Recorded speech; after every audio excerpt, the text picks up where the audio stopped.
Hello everyone, Assalamu alaikum. My name is Hijab Akbar Iqbali and I am a student of Rehan School Karangi campus.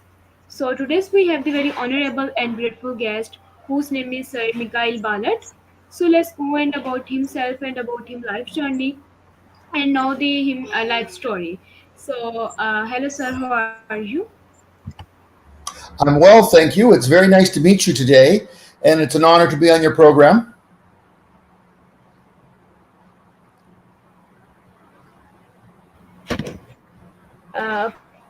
Okay, sir, thank you so much.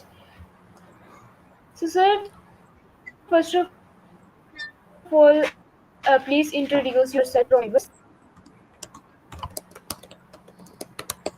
So, I'm Michael Ballard from Resiliency for Life, and I specialize in coaching, training, consulting themed on resiliency. And resiliency is a set of skills, beliefs, and values and processes to help us have safer, better experiences and often higher quality outcomes. So it's a supplement to the current mental health system. It helps us with grades and graduation rates.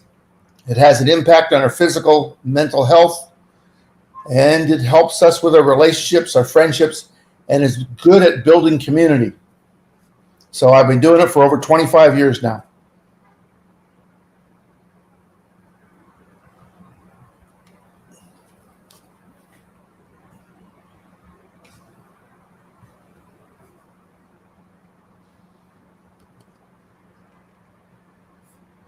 And the screen is frozen, I think, so I'm going to continue.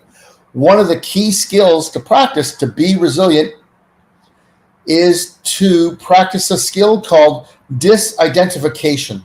And disidentification is this, that when something's big and it's overwhelming, normal to feel overwhelmed on occasion when something big happens, it owns us for a brief moment, whether that's an hour, a minute, a day, a week, a month, whatever. It owns us. And that's not a failure of you, that's just how we're wired. But then disidentification said, wait a minute, I'm going to own my issue. What can I do with faith, with a loving relative, with a good teacher, with a good friend who can help me learn a skill, a process, something to deal with the issue? So disidentification. The issue owns you. You, to misquote a famous singer, shake it off, and you own the problem. Takes practice, takes patience, takes skills, but it's very doable. When I had cancer, the first few hours, it owned me. Oh no, I have surgery. I'm in a hospital with a surgeon after 8 years of medical school in North America, went to Europe to learn advanced surgical techniques. What a blessing to have him on my medical team for healing. Then Dr. George was surgically working on me to take out of the cancer and put me back together. And the anesthetist, the nursing people, it was remarkable. So that's important to remember. Does the problem own you, or do you own the problem? Disidentification takes time and patience, but it can work. So fighting cancer, I'm a realistic optimist. I knew that cancer could physically kill me because 5 days after surgery, the test came back, oh, I had cancer in 4 spots, not 1 spot. Uh-oh. So cancer, I'm going to fight back. You might physically kill me, but you're not going to intellectually, emotionally, socially, or spiritually take me. I might physically die, but look out, I'm coming for you. So disidentification. It's not about being delusional. We have big issues sometimes in our lives. It could be our health, it could be relationship, it could be many things. But disidentification said, I own the issue and I will do my best to manage what I can manage, fix or change and resolve what I can change. And sometimes the third part, give away the rest. Okay, I need help.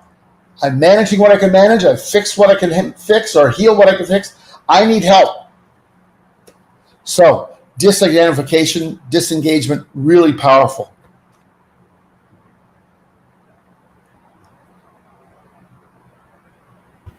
Okay, sir, that's amazing and thank you for your answer. So You're my first welcome. question from you, what inspired you to specialize in coaching, consulting, and training in resilience? Oh, excellent question. a long time ago, one of the things that got me to realize that I should do this is my physical education teacher taught me a skill using different language than the same thing my dad had taught me. And that's called pre-framing.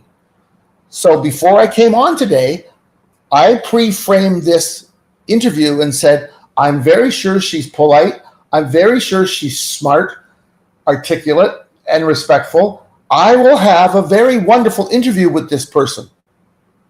Because age, race, gender are all interesting points, but we can still have lots of respect together. So that's pre-framing it rationally and emotionally.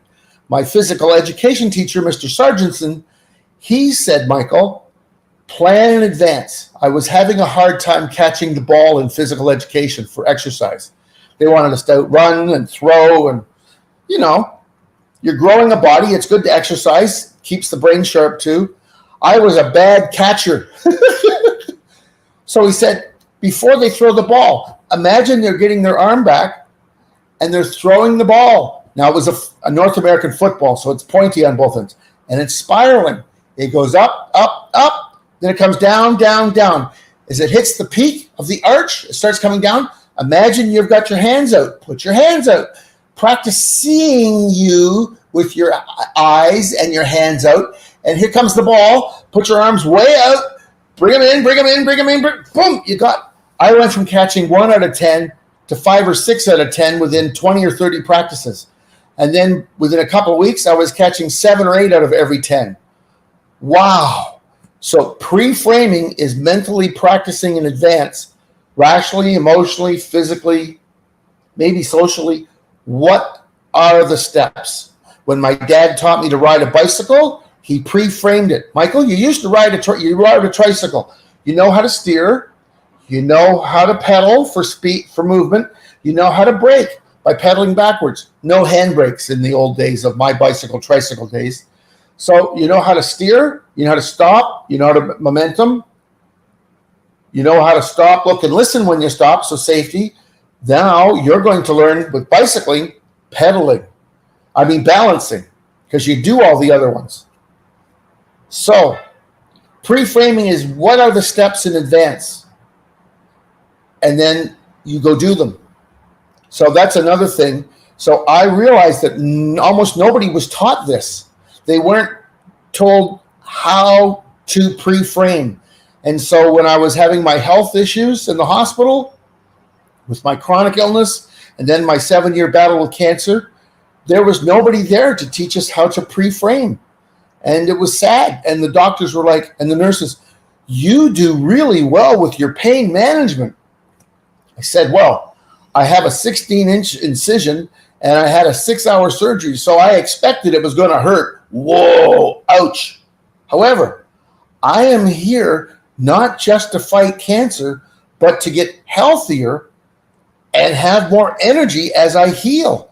So I am pre-framing that the pain is part of the healing process. And maybe I don't need as much pain meds as I used to because I'm practicing my breathing exercises. I'm doing my slow meditative walking. I'm practicing my prayer walk. I'm practicing all these things for a calm mind and a body in motion for healing. And so I ended up having half as much pain medicine as a typical patient for my surgery within 3 days, with the doctor going, are you sure? I said, well, yeah, it's very uncomfortable. And yes, it hurts, but I'm healing. Of course it was going to hurt. Wasn't a Band-Aid you put on. This was a 6-hour surgery where you went in. And I lost 30 odd pounds because lots of cancer. So I'm healing. Don't know what to expect about whether I'm going to make it a year or 20 years or now 30 years, but I'm healing. So pre-framing is a powerful mindset. If you go into your exam saying, I'm going to fail, I'm stupid, I'm going to fail, I'm stupid, your brain will help create the circumstances so you're stupid and you fail. So I believe I have studied enough. I believe I've prepared enough, and you should have prepared enough. You have a better chance of your brains and the answers coming out on that test. So pre-framing is a powerful skill to use in all aspects of our life. So that's when I decided to be a coach and a consultant and study resiliency skills and resiliency processes because it's not taught enough in enough places. And when it is taught, it's often very expensive. If you're the CEO of a big company, there was a school in the 80s in Florida for adults where you could go for $50,000 to learn this. Well, that's very nice for CEOs to go, but why can't we teach 5-year-olds and 12-year-olds and 92-year-olds? I got to work in a nursing home a couple of times, working with people aging and having aging issues. So we taught them pre-framing and framing and reframing, and we taught them breathing skills for more mental clarity and more acceptance of aging. It's not fun to get old, but if you make it to 90, good for you. Here's some skills to make the journey just a little bit easier. So that's why I decided to do it, because we need to spread the word, spread the message of pre-framing, framing, and reframing. Another skill, we've talked about over-identification and disidentification. Does the issue own you or you own the issue? Well, then there's calming skills. And one of the most important skills that we all need is calmness. Because when we get confronted with issues that can frighten us or excite us, we have to be careful we don't react.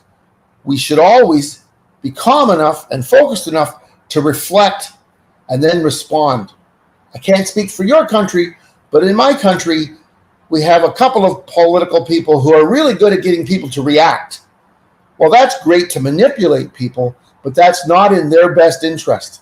So practicing calming skills, and there's many of them, is a powerful way. So I want to teach you one of my favorites that's very simple, and that's triangle breathing. Imagine there's a triangle, an invisible triangle in front of my face at the top of my head.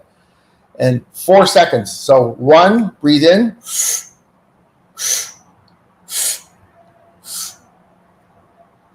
Across the bottom, hold for 4. And exhale on 4, 3, 2, 1. And that should help calm you down, because again, reflecting and responding keeps us safer. It's harder to manipulate us. It's harder to cheat us if we're in a calm state of mind. But I see way too many people who are so wound up from COVID and other personal issues that as soon as they hear something, they react. And that's exactly what the person that's doing it is doing it to manipulate them to get personal gain for themselves, a party, an event, a cause. So be careful. Calmness makes us mentally, emotionally, physically stronger. So 4 in, 4 for hold seconds, 4 on the exhale. Now that's to calm you. Has anybody ever been tired studying for an exam, or maybe you went to school, then you had 3 hours of housework, homework? I grew up in farm country, so kids came to school after been up doing chores for 3 hours already. And they went to school, they went home, had an early supper, then they went and did another 3 or 4 hours of chores and then homework. So maybe you need to get your energy up. So triangle breathing again, but this time in on 3. Hold for 3. Out for 3. That should help you get a little bit of an elevated feeling in your head. And if you really want to raise your energy, in on 2. No holding, out on 2.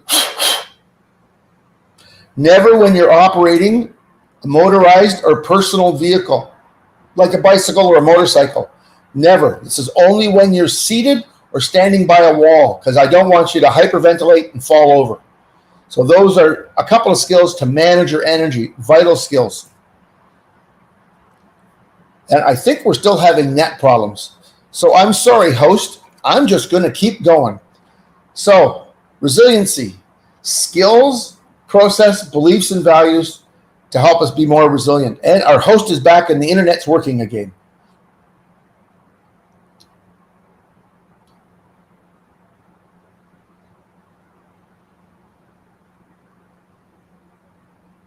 What's our next question?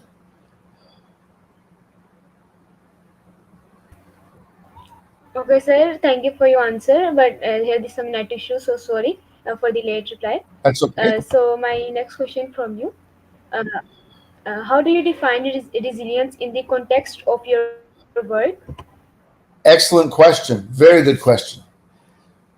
corporations, associations, communities, schools, healthcare groups, they hire me to help staff, patients, teachers, students, community volunteers, leaders, I work with just about everybody, learn to share and behave and use more resilient language. So if I make a mistake and somebody hears me in a resilient community of workers say, oh, that was really stupid of me, they might say something like, instead of the traditional, yep, they might say, well, you gave it a shot. You tried. Good for you. What will you do to be more successful so that it works next time? So it's about building a resilient, supportive language, beliefs, and values individually and collectively to help people have higher levels of physical, emotional safety, intellectual safety, and more successful, less expensive outcomes. Because in corporate or personal, if we are not, or in education or health, if we're not resilient, it's more expensive. An example is a leading university for over 50 years has proven that people like me with chronic illness that practice resiliency skills, it's 30+% less expensive to help them manage their chronic health if they practice the resiliency skills. So, example, I'm diabetic. If your mother and your grandmother have diabetes, you got an 80% chance.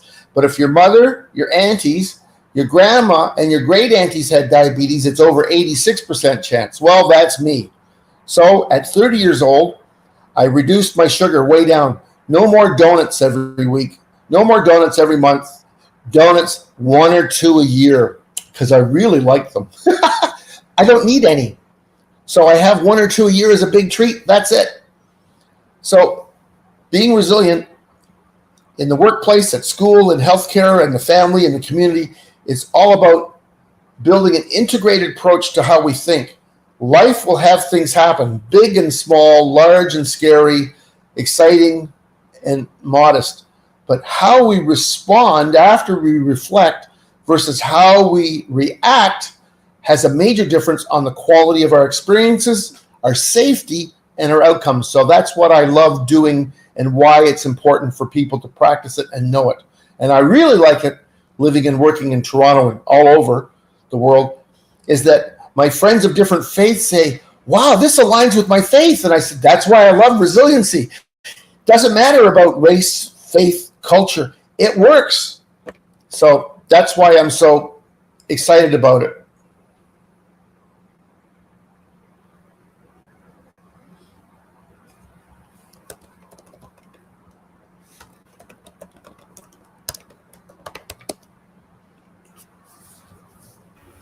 Okay, so thank you for your answer. So my next question from you. Okay, sir, we have planned in 3 minutes. Okay. So my last question from you.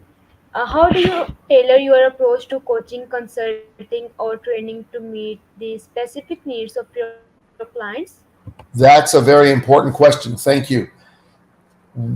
I ask my clients, I talk to, say that's a group of 250 people, like a factory I worked with a while ago. I asked to talk to frontline staff, boards of director, team leaders, supervisors, managers, and I have them identify the top 7 things that are hurting and the top 5 to 7 things that are very successful.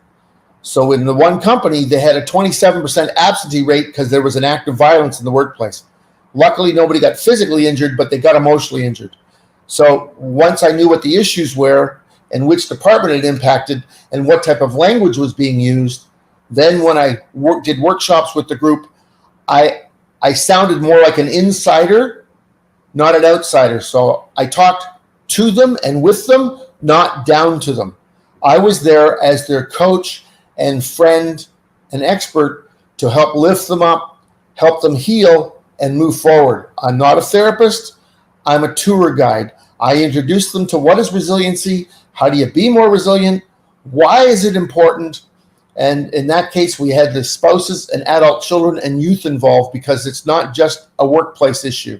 If you have a school, a work, a health issue, personally or professionally, what's going on at home is just as important as what's going on where you go to school or where you go to work.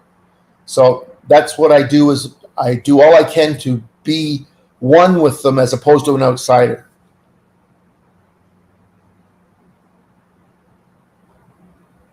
Thank you. I'm having a sip of coffee now. So sir, lastly, would you like to? Okay, would you like to give the advice with our audience? Oh, I would suggest there's a book we should all read to be more resilient, and that's called 6 Thinking Hats. And that's 6 ways to consider every life issue that happens: personal, school, work, neighborhood. 6 thinking hats. And then how do you implement the solutions you come up with 6 thinking hats? 6 action shoes. Edward de Bono. The man was brilliant. And don't think you have to buy books new. There are out there used at much less money, or get the PDF version. But I highly recommend, because you're all the right age to learn it, that there's more intense problem-solving courses. But I've seen 100 people and 300 people come together using his model, because whether you've got a grade 6 education or a PhD, it is an exceptional platform to resolving issues. And this world's got enough pain and anger that it's a good way to help bring divergent points of view together to resolve things. So that's my tip. So thank you for this gift of your time.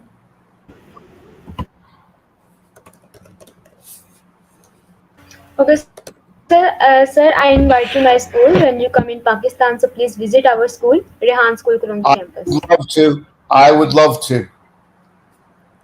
Thank you. Sir, thank you so much. Bye-bye. Bye-bye.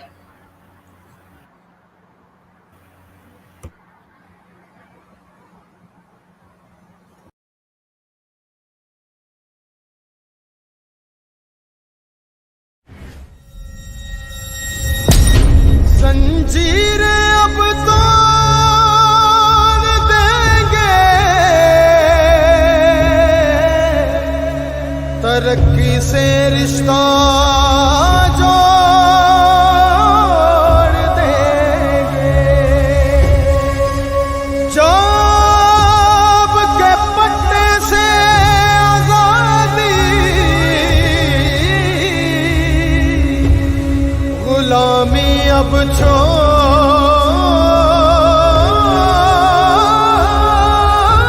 They.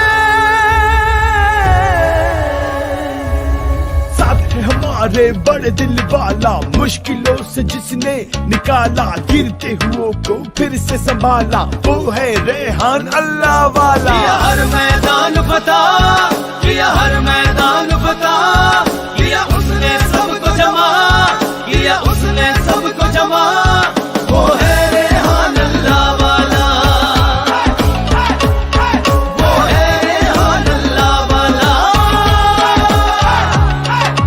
Google से verify करेंगे, YouTube से सब कुछ सीखेंगे, Facebook से फैलाएंगे और Twitter से सबको बताएंगे। कर रूठ गई है तकदीरें और टूट गई है शमशीरें, मोबाइल है अब अपना निशान, अब काम करेंगी तदबीरें। हमारे सारे के सारे लोग पढ़ना लिखना, अपने इल्म को हासिल करना, और जो कोई जो आमदनी कमाते हैं उसको ज़्यादा कमाना शुरू कर दें। ज़्यादा कब कमाएंगे? ज़्यादा वो जब कमाएंगे कि जब उनके पास वो एक खिलौना होगा जिसको हम मोबाइल फ़ोन कहते हैं, और उस खिलौने के ऊपर जाकर वो लिखेंगे कि मैं ये काम करता हूँ, मैं इसको बेहतर कैसे कर सकता हूँ। वो लिखेंगे कि मैं ये सीखना चाहता हूँ, मैं बेहतर कैसे कर सकता हूँ। वो लिखेंगे कि मैं इल्म हासिल करना चाहता हूँ अपनी फील्ड का, मैं कैसे कर सकता हूँ। उसके लिए हमें हर पाकिस्तानी के हाथ में एक अदद ये खिलौना पहुँचाना है। आज पाकिस्तान के 150 मिलियन लोगों के पास ये खिलौना नहीं पहुँचा है। मैं आपसे मदद चाहता हूँ कि आप मदद करें और ये खिलौना सबके हाथ में पहुंचाए। हमारे बड़े दिल वाला, मुश्किलों से जिसने निकाला, गिरते हुओं को फिर से संभाला, वो है रेहान अल्लाह वाला। किया हर मैदान फतह।